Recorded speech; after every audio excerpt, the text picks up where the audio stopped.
Nasihat dari penjara, nasihat dari balik jeruji besi.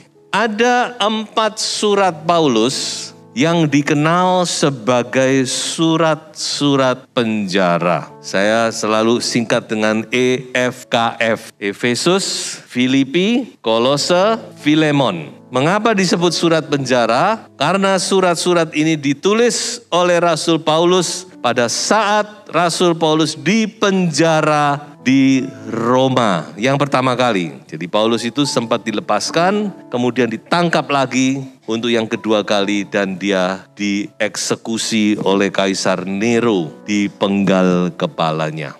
Jadi keempat surat yang disebut surat penjara ini adalah surat-surat yang ditulis dalam keadaan Paulus terpidana. Paulus menulis surat ini ya bukan seperti sekarang. Sekarang ini penjara fasilitasnya semakin diperbaiki dan diperbaiki. Tapi Paulus dalam keadaan di penjara.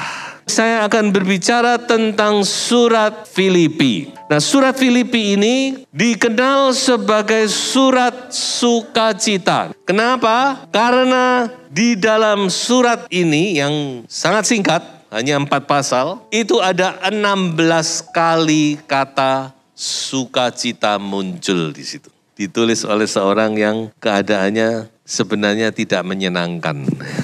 Mana ada orang di penjara itu sukacita. Saya beberapa kali pelayanan di penjara ya, saya melihat, wah gak ada senangnya orang di penjara itu. Tetapi Paulus, dia menulis surat Filipi ini dengan hati yang penuh dengan sukacita. Dan itu terpancar dari tulisannya. Sukacita dan sukacita. Sukacita macam apa ini, saudara? Saya yakin ini sukacita yang dikerjakan oleh Roh Kudus. Bukan sukacita yang ada di dunia ini. Kalau sukacita itu dari dunia, tidak mungkin bisa bersukacita, Paulus. Sukacita yang dari dunia itu sifatnya cuma kulit aja. Kelihatannya senang, tapi tidak ada kedamaian dalam hati. Dunia tidak bisa memberi sukacita yang sejati. Bisa membuat kita excited, membuat kita gembira sesaat, bisa. Makan-makan atau keluar negeri, wah sesaat itu sudah senangnya bukan main, tapi nanti cuma sementara. Situasional, kalau situasinya baik, sehat semuanya ya, gak ada masalah orang itu wah excited.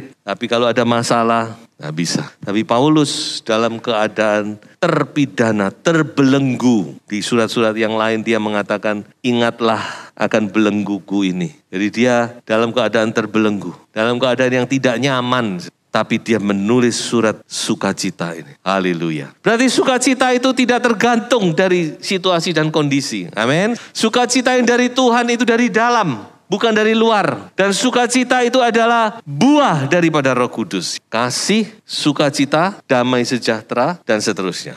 Ini pekerjaan Roh Kudus. Dan saya percaya kalau Roh Kudus ada di dalam hati kita, kita juga bisa bersukacita. Amin. Walaupun mungkin saudara saat ini menghadapi masalah yang berat, tapi Roh Kudus itu memberi sukacita. Haleluya. Nah, itulah sebabnya mari kita mau belajar apa sih rahasia sukacita itu. Mengapa Paulus bisa bersukacita dan bagaimana kita bisa tetap menjaga, memelihara sukacita yang dari Tuhan itu. Saya perhatikan ada 3 kunci. Yang pertama dikatakan oleh Paulus yaitu jangan kita bersungut-sungut. Mari kita baca Filipi pasal 2 ayat 14 dan ayat yang ke-15. Lakukanlah segala sesuatu dengan tidak bersungut-sungut dan berbantah-bantahan, supaya kamu tiada beraib dan tiada bernoda, sebagai anak-anak Allah yang tidak bercela di tengah-tengah angkatan yang bengkok hatinya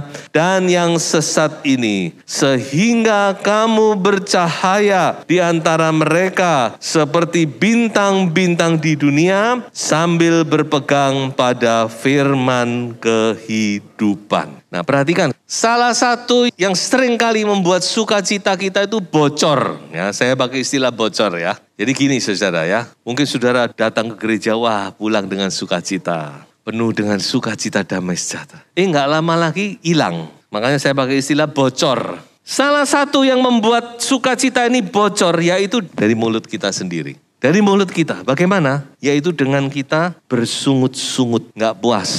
Nggak puas ini, nggak puas itu, dan berbantah-bantahan. Nah ini biasanya suami istri nih ya, suka bantah-bantahan, argue each other. Nah makanya oleh Rasul Paulus diingatkan, ayo hindari sungut-sungut, perkataan yang tidak puas dengan ini, tidak puas dengan itu. Coba itu semua kita hindari. Karena inilah yang salah satu yang membuat sukacita kita hilang. Seneng-seneng hilang. Jadi perhatikan hal ini walaupun ini sederhana sebenarnya. Tapi ini masalah. Ingat bangsa Israel, salah satunya kegagalan bangsa Israel tidak masuk Kanaan. Generasi pertama yang saya maksud ya. Mereka harus berputar-putar di padang gurun sampai mati loh ini. Kalau berputar-putar sekian tahun masuk masih lumayan. Memang sampai mati, sampai semua mati dikatakan. Tinggal Yosua dan Kaleb. Kenapa? Karena mereka suka bersungut-sungut dan berbantah-bantahan. Coba saudara baca itu, Keluaran, Bilangan. Berapa kali mereka sungut-sungut tentang makanan, sungut-sungut tentang air, sungut-sungut tentang daging, sungut-sungut tentang macam-macam saudara.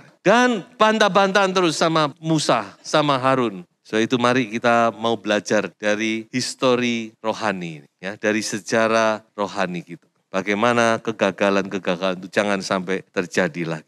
Dan Rasul Paulus berkata, coba gantilah dengan apa? Ucapan syukur. Amin. Ucapkan syukur selalu dalam nama Yesus. Terima kasih Tuhan baik. Terima kasih Tuhan. Kita masih bisa beribadah, memuji, memuliakan Engkau. Terima kasih Tuhan. Banyak hal yang kita bisa bersyukur kepada Tuhan. Coba itu yang kita ucapkan dari mulut kita. Haleluya. Terima kasih Tuhan Yesus.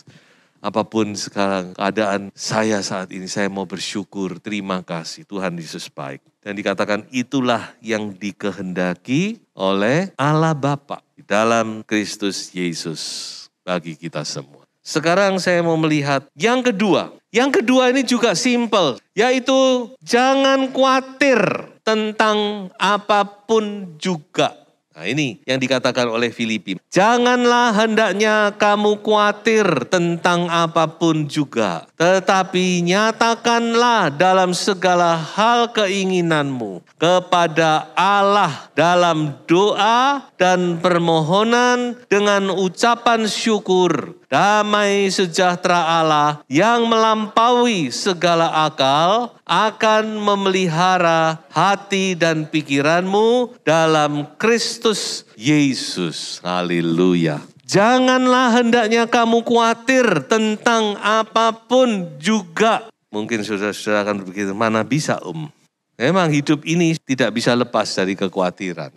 Dan mungkin saudara juga datang dengan membawa kekhawatiran. Kita seringkali dikhawatirkan dengan banyak hal. Tentang anak, tentang suami, tentang masa depan. Bagaimana masa depan anak saya? Tentang pekerjaan, bagaimana nanti pekerjaan saya ini? Tentang keadaan politik, ekonomi, tentang keadaan dunia. Di mana-mana terjadi perangan. Di mana-mana terjadi peperangan. Tentang kesehatan mungkin. Bagaimana ini nanti? Dan seterusnya. Waduh, kalau mau dituruti, saudara bisa khawatir dalam banyak hal. Makanya dikatakan di sini, jangan hendaknya kamu khawatir tentang apapun juga.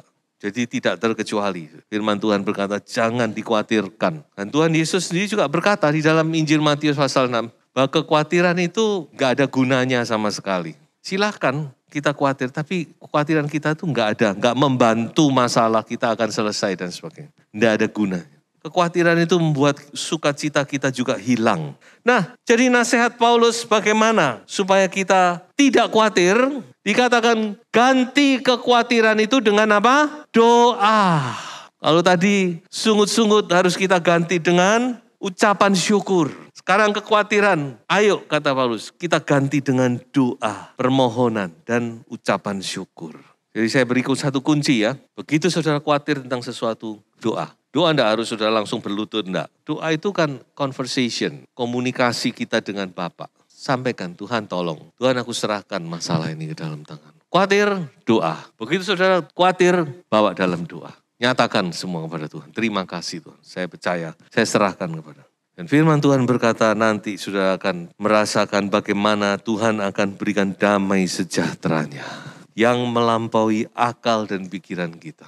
Walaupun mungkin kita masalah belum selesai, tapi kita sudah tahu Tuhan take care. Tuhan yang akan mengambil alih masalah kita. Amin. Makanya ayo, serahkan kekhawatiran Anda kepada Tuhan. Bawa, sampaikan kepada Tuhan. Tuhan, tolong ini. Tuhan, aku khawatir. Tuhan, bagaimana ini? Serahkan semua, serahkan. Apapun juga, haleluya. Tidak terkecuali saudara bawa semua kepada Tuhan. Izinkan damai sejahtera Tuhan itu mengganti kekhawatiranmu. Amin. Izinkan damai sejahtera Tuhan itu memenuhi hati dan pikiran kita. Dan sekarang saya akan sampaikan yang ketiga. Yang ketiga yaitu dikatakan miliki pikiran Kristus. Di dalam surat Filipi ada kurang lebih 10 kali kata pikiran itu muncul. Dalam bahasa Inggris mind, pikiran. Jadi rupanya pikiran ini cukup penting, cukup menentukan, memegang peranan terhadap hati kita. Jadi pikiran, makanya ada hamba Tuhan berkata bahwa iblis itu menyerang dari pikiran kita. Ada benarnya, pikiran, dimasukkan pikiran-pikiran yang enggak benar, yang membuat kita takut tadi, khawatir tadi, dan seterusnya. Dan banyak lagi. Makanya dikatakan oleh Rasul Paulus di dalam kitab Filipi ini, hendaklah dalam hidupmu bersama menaruh pikiran dan perasaan yang terdapat juga dalam Kristus Yesus. Pikiran Kristus. Pikiran kita ini harus memiliki pikiran Kristus. Pikiran Kristus itu pikiran yang bagaimana? Coba kita lihat satu ayat lagi. Filipi pasal 4 ayat 8. Jadi akhirnya saudara-saudara, semua yang benar. Jadi yang enggak benar itu jangan dipikirkan. Yang benar-benar aja ya. Semua yang mulia. Semua yang adil. Semua yang suci. Semua yang manis. Semua yang sedap didengar. Semua yang disebut kebajikan. Dan yang patut dipuji, pikirkanlah semuanya itu. Jadi ada 8 poin di sini. Angka 8 itu adalah angka kebangkitan. Makanya saya tulis di sini pikiran kebangkitan. Ya, 8 hal ini. Saya yakin inilah pikiran Kristus. Pikiran yang dimiliki oleh Yesus Kristus. Yang benar, yang mulia, yang adil, yang suci, yang manis, yang sedap didengar, yang disebut kebajikan, excellent. Kalau kita melakukan sesuatu kita harus excellent, harus yang terbaik dan yang patut dipuji. Pikirkan semua. Memang ini kelihatannya sulit, gak mudah memang. Saya sendiri juga merenungkan kok, ini gak gampang ini. Diucapkan memang gampang, tapi praktekkan itu gimana ya? Pikiran kita ini seperti 8 hal ini, saudara-saudara. Tapi ketika saya coba untuk melihat sesuatu, merenung, apa sih kuncinya ini? Kuncinya itu di mana sih? Bagaimana kita bisa mendapatkan pikiran Kristus? Dan saya temukan di ayat selanjutnya. Coba kita lihat ayat selanjutnya. Coba kita baca saja ayat ini. Dan apa yang telah kamu pelajari? Dan apa yang telah kamu terima? Dan apa yang telah kamu dengar? Dan apa yang telah kamu lihat padaku? Lakukanlah itu, maka Allah sumber damai sejahtera akan menyertai kamu. Kalau saudara tanya, bagaimana kok bisa Pak? Saya juga tidak bisa menjelaskan. Tapi ini firman Tuhan, praktekkan. Jadi intinya itu cuma 2 huruf. Do, lakukan. Practice it. Lakukan, kerjakan. Apa yang dikerjakan? Firman Tuhan. Yang disampaikan Paulus kan firman Tuhan. Kepada sidang jemaat Filipi, yang dia sampaikan kan firman Tuhan. Saya yakin tidak ada yang lain. Jadi Paulus berkata seolah-olah gini, firman yang aku ajarkan, coba lakukan. Gampangnya gitu. Dan ketika saya berpikir, iya ya, mungkin di sini kuncinya. Untuk mendapatkan sukacita itu kita harus melakukan firman Tuhan. Amin. Kenapa sukacita kita nggak sempurna? Karena kita mungkin belum melakukan firman Tuhan.